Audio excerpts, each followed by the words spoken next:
Good morning, everyone. Welcome to Sunday morning live at All Saints Church. My name is Mike Kinman. My pronouns are he, him. I'm the rector here at All Saints. Want to update you on a couple things before we get into our Rector's Forum. First off, we gave out 70 $10 Ralph's gift cards at All Saints Church this morning to members of our community who are food insecure. We also gave out a whole bunch of masks. We're able to do that because so many of you are donating these gift cards. And so if you want to donate them, you can mail them to the church at 132 North Euclid, or if you're out already, don't make a special trip. You can drop them through the mail slot by the door facing the quad lawn. There we go. Thank you, and a special thanks to Erica Tamblin and Marilyn Kaufman for coordinating this ministry. We're also continuing to support the Learning Works Food Pantry with non-perishable food items, diapers, wipes, formula, TP, hand sanitizer, all that stuff.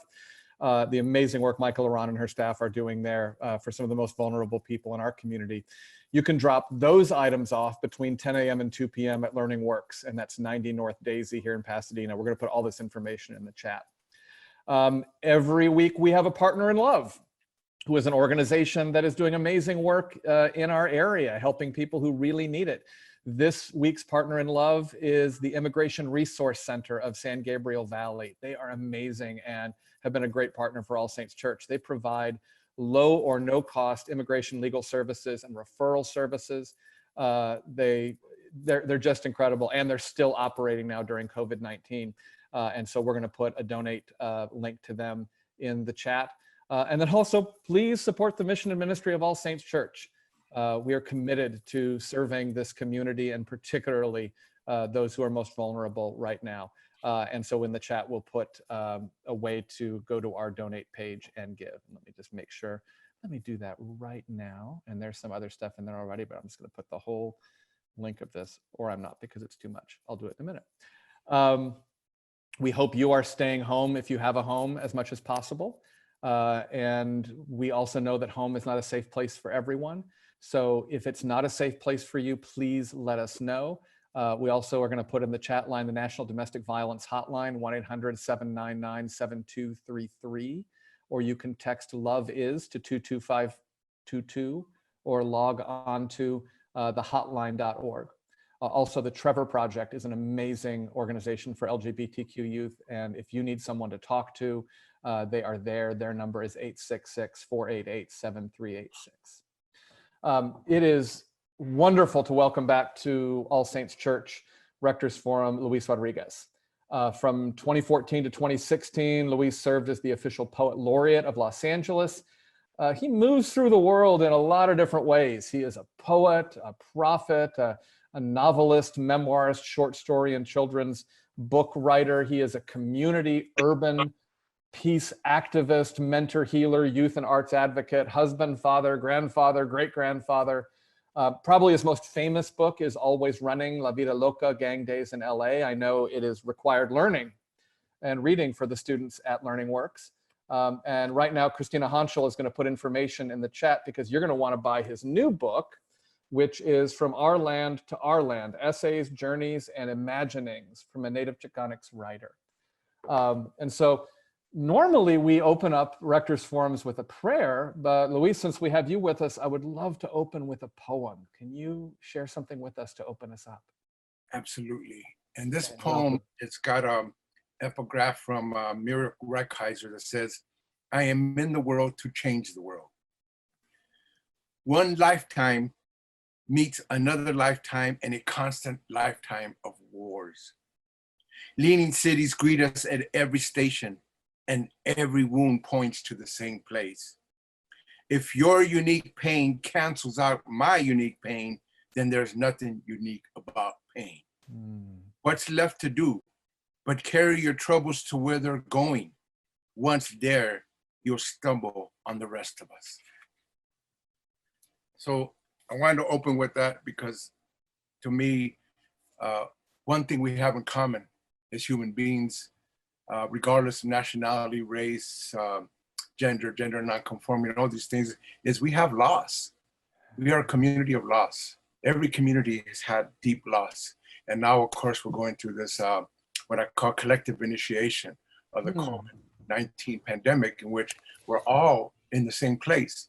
Um, Having lost around us others that we love, people we may not know what we know, people are dying and being hurt, but the whole world is affected. I got friends in Germany I've been in touch with, in Spain, I've got friends in Italy, I got friends in Japan, I got friends in Mexico, El Salvador, Honduras, other countries who have reported to me the same thing. They're secluded, they're trying to be safe, they're concerned. So we're all in this together, and I want to remind us that our humanity, we're not just about loss, but it's one thing that brings up what is common. One of the common things is all of us have loss in our lives. Yeah. Well, so let's sort of push on that a little more, because you've talked about the things that bind us together as a society. Looking at your book, one of the things that I love that you wrote here is you said divisions by race, by nation, by religion, even gangs, has led to fear and too often violence. I visualize a world with no borders, but also where people can be their own special kind of human being, not homogenized but driven by their own passions and geniuses, and still have indispensable things that bring us together. Now, we think of loss as a bad thing, and it is. But say a little more about what is this vision of loss as something that can bring us together, and maybe even where communities that have suffered profound losses can lead us from that experience. Well, one example would be in the prisons. I do a lot of work in prisons. I've been going to prisons and juvenile halls and jails for 40 years. Mm-hmm. And I've been going there doing poetry readings, one-time things or lectures or healing circles. But mostly it's because I do creative writing classes in high security yards. And I noticed one thing. In the California prison system, you got all races. Mm-hmm. It's true, disproportionately, Black and brown are in the system. But you do have Asian, you do have whites, Native Americans, you have other people, and they tend to be all in there. And they show up in my class. The majority of my class is Black and brown, but every once in a while you have somebody that's not. So most people in my classes tend to respect each other, even if they don't agree. Mm-hmm. They're all in the same boat. They're all prisoners. Right. Most people agree to certain things, but there was this one guy, a white guy, in fact, who came to my class recently and was all for Trump. And it was fine. I don't argue with nobody. They can, we can believe what they want to believe to, but we do get into good dialogue. Mm-hmm. So I asked him to write something about their lives. So he started this piece praising Trump. Okay. And all the other guys were respectful, but they were like, nah, this was the point. But they were respectful. And then all of a sudden he starts talking about his own life. Yeah. Being abused at home, having his parents split up, being in the foster care system, being abandoned, being betrayed. All these things came up. And so finally, when they finished, I asked them, well, listen, this is really good writing. But if you had kept just that first part about Trump out, nobody was there with you. But once you start telling that story of what you've been through, we're all there. We've all been there in one form or the other. And of course, all the Black and brown guys were, I was with you, man, when you were talking about this, the white and the homies, everybody was there. Like, they could come together with this white guy who loves Trump. You understand what I'm saying? Yeah. Because they found a commonality. The disagreements about who you politically go for wasn't going to do it. It was that story that everybody could resonate with. And I want us to think about those things more than anything. I don't expect people to change their belief systems or who they think should be political. I have my opinions about all this. I have ways I want to go. But I really want to find those commonalities above all that, so then we can address these other disagreements in another way. And so that's kind of what this is about and what I'm trying to say in my book. We have so many differences. We know there's so many things puts us apart, but we got to get back to what brings us together organically, naturally, and what can bring us together as we step into the future. Yeah, that reminds me of there's a recovery organization, amazing women recovery organization called Thistle Farms that we work with at All Saints Church. And one of their spiritual principles is remember you have been in the ditch. And everyone's been in the ditch. And it's one thing that we can all have in common. Now, our ditches may have looked different, but we've all been there. There was so much in this book that just knocked me out. And some of it gets to what you're talking about getting past that level of opposition. You talk about how we can get stuck in the place of blame. And you write this: leaving issues at the level of blame is not resolution, it's not resolve, it's not revolutionary. We need a mythic imagination. Now, when you and I talked earlier this week, we talked about our new mission statement here at All Saints Church about how we walk with a revolutionary Jesus. So I'm loving this. Yeah. So can you talk about what you mean by coming together in this way, and what you mean by a mythic imagination, and what do you think it means to be truly revolutionary? Yeah, well, let me start with something maybe kind of a bigger end of it. And that is, how do we have spirit come into our lives? We're in a time-bound material world. You know what I'm saying? Yeah. There are restrictions and limitations in this world. It's meant to be that way. There are laws of nature that if we follow, we tend to be able to walk in this world in a better way. But the material world is the world that we walk in. Spirit is not bound by those things. You know what I'm saying? It's not bound by the feminine, masculine, by the dialectics of opposites, the restrictions of even the quantum theories of things. You know, it's not. But how do you bring it in? Well, for human beings, and I'm not the only one who says it, it's through the imagination. The imagination is where a lot of these messages and metaphors come in that allows us to understand how spirit will help us through the material world that we're in. We can't separate from that world, but we can walk a certain way. With spirit, you can go through almost anything that material world gives you, challenges you, hurts you, whatever it goes. Also the joys that it brings. We not got to know how to access it. I have a West African teacher, indigenous guy, who used to say, spirit is like an outlet for access to AC/DC power. You plug it in and it gives you the energy you need to keep going through the world. And I think that's what we have to know, how to get the time-bound world, tap into something that's timeless and eternal, and yet help us in the world that we're in. Material comes from the word matter, which comes from the word mother. And I've had that in my book. So really, the world we're in is our mother. Mother Earth, Father Sky, everything. The way indigenous people look at it, we're all systems thinking. It's all about the systems in nature and our own systems and our relationships.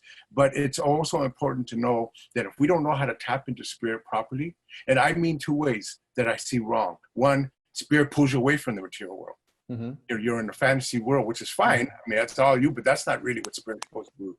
Or two, you completely deny it. So you walk into this world with no guide, no support, no metaphors, no messages, no ability to see how spirit can come in and take us through the world in a way that allows us to be whole and complete in that world. So to me, that's why it's important to bring in what you're talking about, that we can access it in such a way that allows us to walk in a beautiful, amazing, truthful, honest, complete, whole person phenomena. You know what I'm saying? Yeah. That's the goal of that we're trying to get to. Yeah. And so maybe this is something that can be born out of this pandemic, because what you're describing, the economy that we have right now doesn't allow for it. It either leaves no space because everyone's being worked to death, or the other kind of thing it says is it just encourages us, and we do have space to anesthetize ourselves, to sort of live in that place, apart from reality. And so, and yet it seems like we're in such a hurry to restart this economy and get back to what's killing us. Yeah. And so, how do you see what's happening right now in the world as a chance for a reconnection with spirit to be born? Absolutely. And I want to say something on that, because to me, this is why I call it a collective initiation. Yeah. Initiation means something's going to be initiated. Mm-hmm. When you reach a certain age, you should be properly initiated to know what's coming through. Well, this collective initiation is getting us to now question everything that happened before and to imagine what could be. Mm-hmm. In other words, something is dying. In every crisis always has death and life in it, always. Something is trying to die, something's trying to get born, right? I mean, that's what crisis really means. And you get personal crisis, something in you has to die, something in you has to get reborn again. You know what I'm saying? Every crisis we're in, it may be bad ideas, old habits. It may be, it doesn't mean, like a lot of teenagers do, think that they have to die. When they're in crisis, unfortunately, some of them who aren't guided, supported, or loved think, I have to go. It's not that. Something within them has to go, but something new is trying to get through. Something new is arising in our collective global world.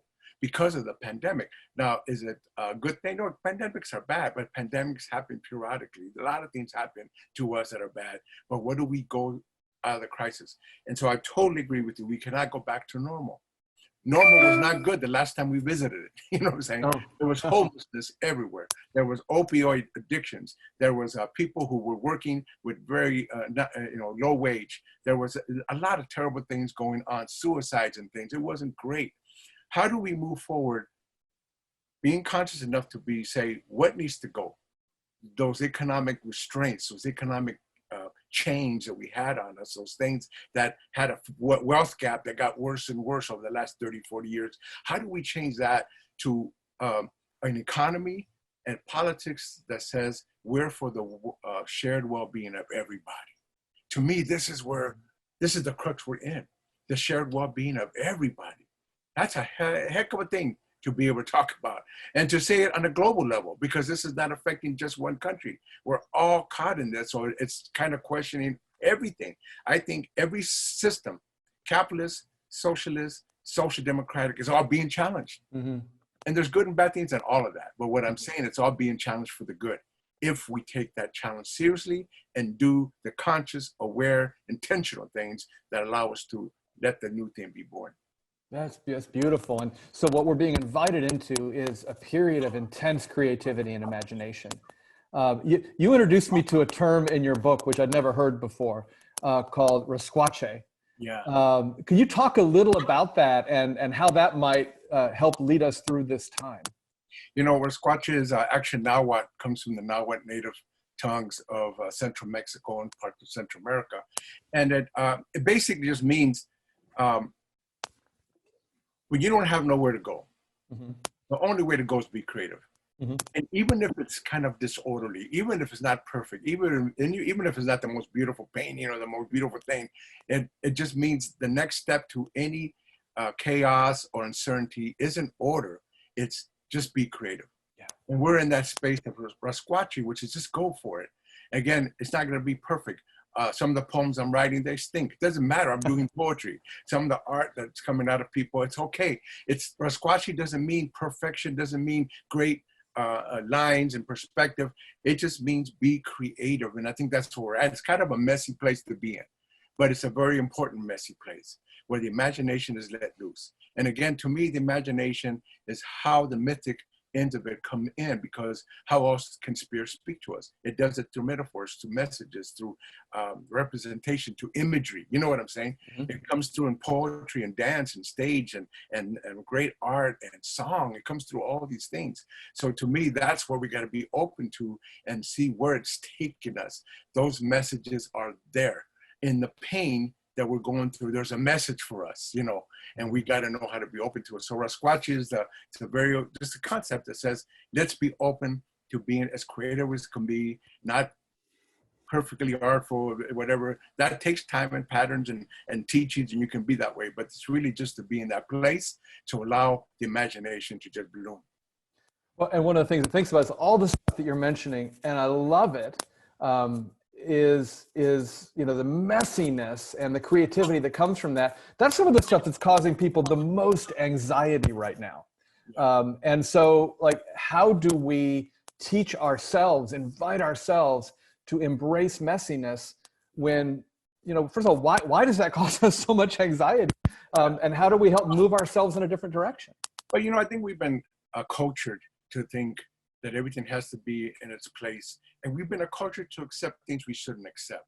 The kind of economy that we have, which is very inequitable, not fair.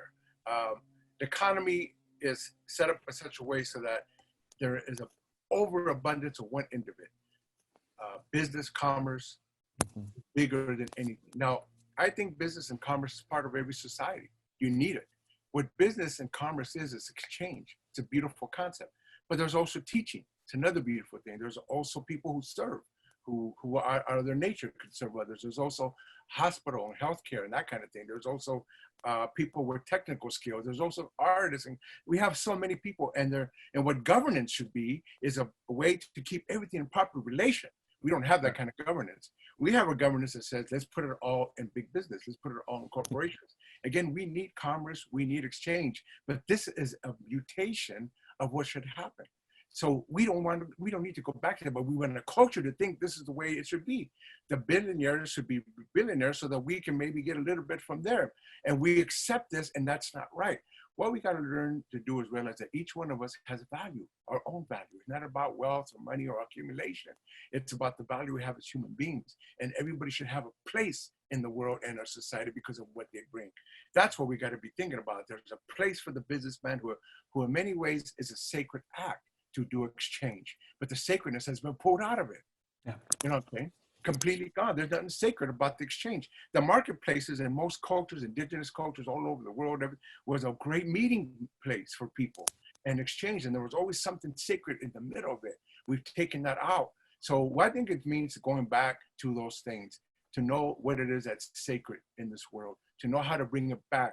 I'm not even saying that it has to be religious. I'm not against religion, but I am saying it doesn't even have to be religious. Mm-hmm. The idea that you honor certain things that everything brings to it. If you honor it properly, and sacred always has sacrifice in it. I don't mean sacrifice in a bad way. I mean something beautiful has to be sacrificed, or something great and large and enormous and beautiful can come out of it. That's what I think we're missing.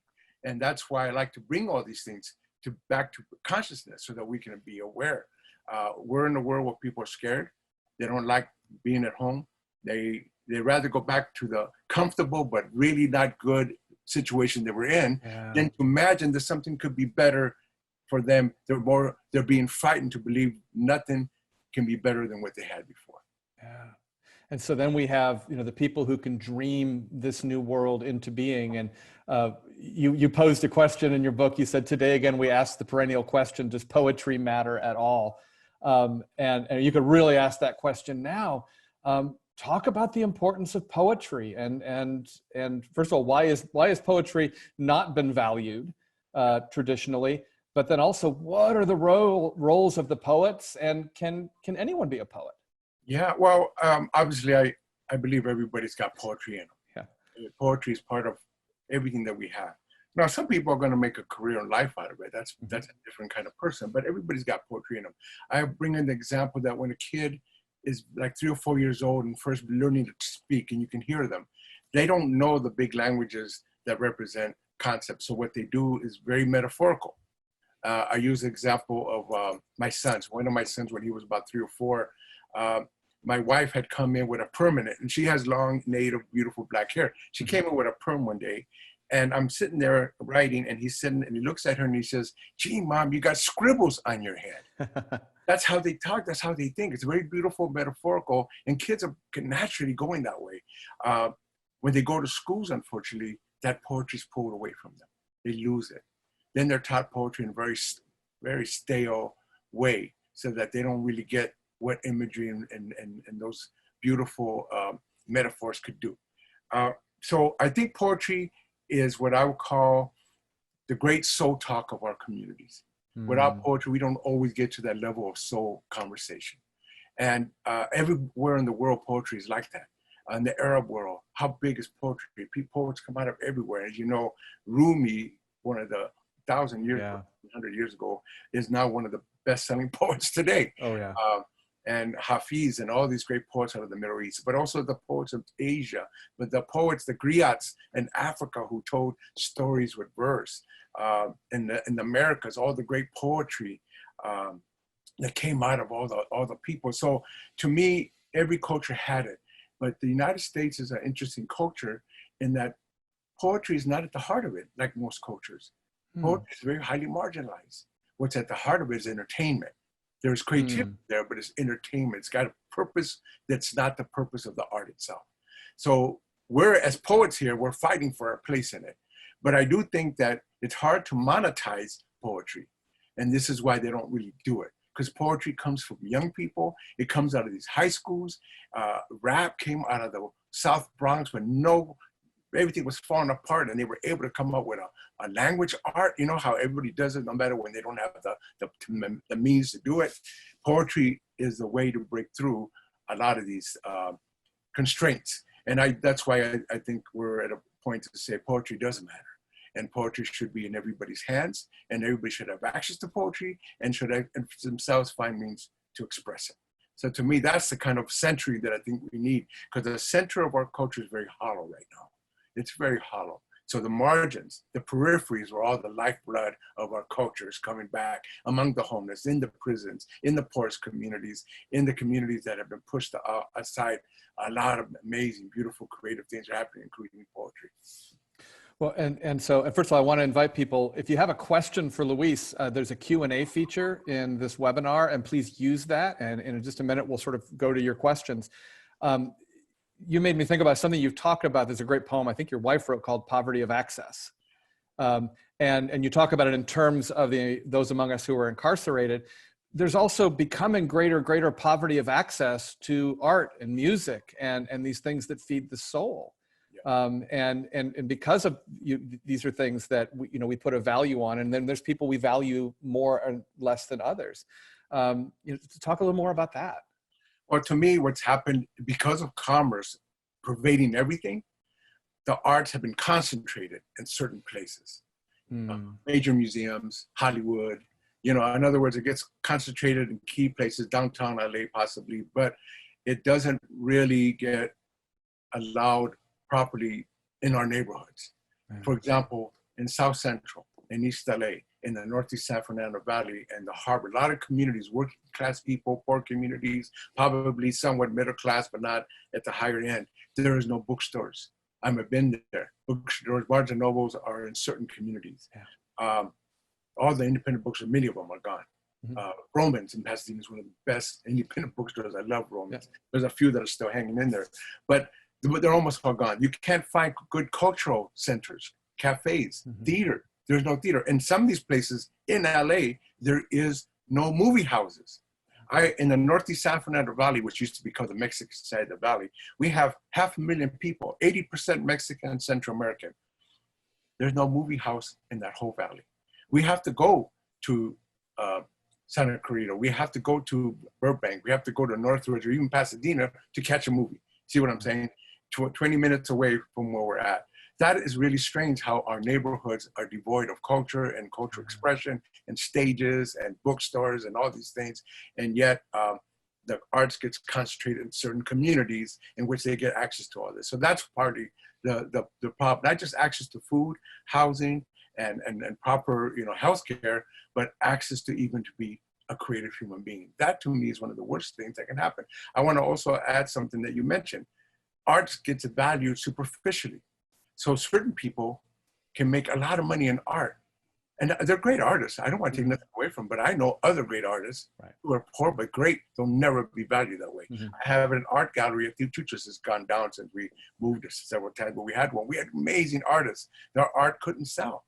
On the other hand, there are artists who sell their paint, who are still alive, sell their paintings. One of them I know in New York sold $60 million for his painting. He's a great artist, amazing artist, $60 million. You see what I'm saying? I know artists that can paint just as well as he can in their own way, but they'll never see that. So we have a value system. And generally it's white males. You know what I'm getting at. White males from class. That's what gets valued. And the rest of us are struggling in this area to do the art that we're meant to do. Yeah, it's interesting. I got a couple questions coming in. This reminds me of a conversation we were having with Vijay Gupta. And you might know Vijay at Street Symphony. Is an amazing artist. And part of what came out of that, I was talking with him and the work he's doing with the LA Film Street Symphony. I'm realizing, wow, in some ways, All Saints Church, we can become part of the problem. So we have an opportunity to become part of the solution. We have amazing music programs here. And yet pretty much you have to come to All Saints Church to experience them.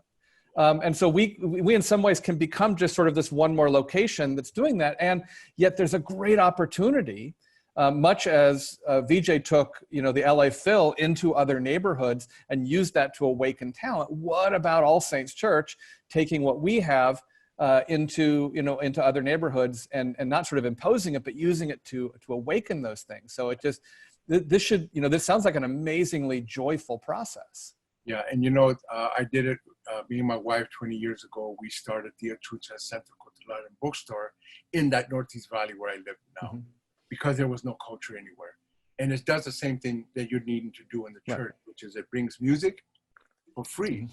It brings in dance, theater, writing, media arts. It does. It's based on our indigenous cosmology, because all of us are very much involved in that. Even though people go to church, whatever, they still recognize they're indigenous, being Mexican, Central American. You know, we still recognize that. We work with the Tatavian. They're in that part of the valley. They're the original peoples of that valley. They have their own center, the Puku Center. We have board members that cross, you know, between them. We work very closely with that, and the community is exploding. We now have, I think we serve 18 to 20,000 people a year, mostly free programming. We work in Silmar, but also Pacoima, which is the poorest, largest poor community in that part of the valley. And again, doing what you're saying, you're doing now, getting the arts in the hands of as many young people in particular, but anybody. And it's powerful. It's what Gupta's doing is exactly the right thing. It isn't just limited to those who get the training, and all power to them. But once they do, they say, I want to go back and help others. So to me, that's the power of sharing and cooperating and giving, which I think is one of the key things that's coming out of what we do now. How cooperative we can be versus how competitive and isolated and fearful we can be. Amen. So but we're going to get to questions, two quick ones that are sort of technical. First of all, what's your wife's name? Because someone wants to purchase her stuff. And then also, can you say the name of the poem again that you read at the beginning? Oh, yes. So my wife's name is Trini Lazoteo Rodriguez. And I want to say a few things about her. She's a great healer. She runs a sweat lodge for women in the Northeast San Fernando Valley. She does healing circles. She was adopted by a Navajo elder and his wife 20 years ago as an adult, but they do this. They adopt other Native peoples who are kind of lost and abandoned. Her family's from Jalisco, Mexico. They have ties with the Huichol people. And she is also co-founder with me of Tia Chuchas. Her one big work is she's in an anthology called Ancestral Voices, which, by the way, you can get these books also at tiachucha.org/bookstore. We have an online bookstore. Now that we can't have the bookstore actually. And we're putting the link to buy your book at that bookstore. So if people follow that link to buy your book, they can also look at the other books in there. And the poem that I read is called The Object of Intent is to Get There. That's the name of my poem. And it's in my book, My Nature is Hunger, which is, I have 8 poetry books. This is one of my best-selling poetry books, My Nature is Hunger, which you can also get online as well. Fantastic. So looking at some of these other questions, Steve Williams asks, what's the commonality in different cultures that you see in poetry? Well, one thing about poetry is that it's music without the actual music. It's music with words, some form or the other. So there's different forms. We have sonnets in the English tradition. There's other beautiful forms in the English tradition. We have ghazals that come from the Arabic world, and people do those. There are so many forms, and I think the forms are amazing to learn. I had to learn them myself so to help my poetry expression. I started as a free verse writer because that's all we did 30, 40 years ago when Black and brown people were coming out of the ghettos and barrios of Los Angeles with poetry. We just did the free verse. We let the music come out of our souls, you know, basically coming out. But I learned these forms so that I can get better at it. I started doing sonnets, Shakespearean sonnets, the way Shakespeare did it. There's different kinds of sonnets. I did it Shakespearean sonnets because I wanted to express myself this way. But I also have gone back to free verse as a way to keep the music without necessarily having meter or having any particular form. Let the music come out the way Walt Whitman did it, and even Emily Dickinson, the way our forefathers of American prosody are. I decided to go back to that, and of course, there's so many other great writers who do that. So I'm into poetry, all the ways that it can be expressed, and I think that that's important to understand. Every culture has that need to bring the words, the stories through verse, because it actually resonates similar to how a song resonates inside of you. Homer's Odyssey and Iliad were verse stories. They were novels done in verse. When the Greeks first brought it out to the world, and there's even contemplation that it might have come from Africa originally, because there was thousands of years that it was orally done before it reached the Greeks, and the Greeks put it down 800 years ago as writing, you know, but it was done in their verse language. Beautiful. I think that's how people get a lot of these stories. That's great. So another question, and this is actually something that we've been struggling with. We're part of a prison ministry here called PRISM. which the Community of Divine Love and wonderful monastery runs. And we go into the jails, Twin Towers and Men's Central Jail here in LA. And so if someone asks, I so appreciate your work with incarcerated people. What are you hearing now from the jails and prisons? I have a loved one in Twin Towers and it's just radio silence. That's what we're experiencing as well. Are you hearing anything from the jails and prisons right now? So I am very concerned. I have tried to get as much information as possible. The information is not coming out. Mm-hmm. And I feel really bad about that. But I have been hearing from guys who've been released of all this, because I have a lot of good relations with a lot of these guys. One good guy just got out after 25 years. He just got out in the middle of pandemic. So I was so sorry, dude, you come out of prison, now you have to be isolated in this parolee housing. But he did tell me that things don't look very good. They're all locked down. No visitors, no programming, as you can imagine. I've been not been able to return, which I get. I'm not against that. I get, but they're not being informed of what's happening. And then there's also been this thing that I haven't been able to really find out if it's true or not, that they're moving people from different prisons. I don't know what's behind that. I don't know who's doing that. I don't know what's happening. I do know some people in the CDCR, the California prison system, who are not able to tell me too many things. I do think they're trying to do the right thing. You know what I'm saying? Some of those people. Right. I don't think they're purposely trying to just mess with people, but I think because you're in prison and incarcerated, they're a community that we don't have to hear from, we don't have to look at. And being that you're in this work, you know, we need to. They are part of our community. There's families here who are suffering because their fathers or mothers or brothers or sisters are behind bars, and we need to know. And that's what I think is the sad thing. There's no transparency. We don't know. So I would like to ask the prison system to please inform the families, inform us. Right. We are concerned. Those men and women are already suffering enough. They don't need to suffer more. I was just reading in Ohio, the prison system is becoming the largest enclave of COVID-19 patients in the country. What's going on? What happened? How do we know this? So that's where I think we're at, trying to get the prison system to be more open about our loved ones behind bars. Absolutely. So we have just a couple more here. First of all, we say, where can Chicano poets submit poetry? Where's a good sort of proving ground for Chicano artists and poets? Well, there's a few. Dryland from my friend Viva Padilla is a great magazine in LA. You should look them up online. She is now part of the Tia Chucha Press editorial committee looking over our manuscripts. I've had this press for 30 years, so that's also a good place. But my press is open to anybody. It's not just Chicanos, Latinos. Mm-hmm. In fact, we're known for our African-American writers. We were the first one to publish Terrence Hayes, who is now one of the national award winners. We were the first one to publish Elizabeth Alexander, who was the inaugural poet for President Obama. We were the first one to publish Patricia Smith, the great poetry slam queen of all time. You know, our African-American poets are known, but we publish everybody. And so I would say Tia Chucha Press is always open. You go online again, tiachucha.org/Tia Chucha Press, or just look for our link. It gives you the guidelines. Dryland is a thing to loch up online.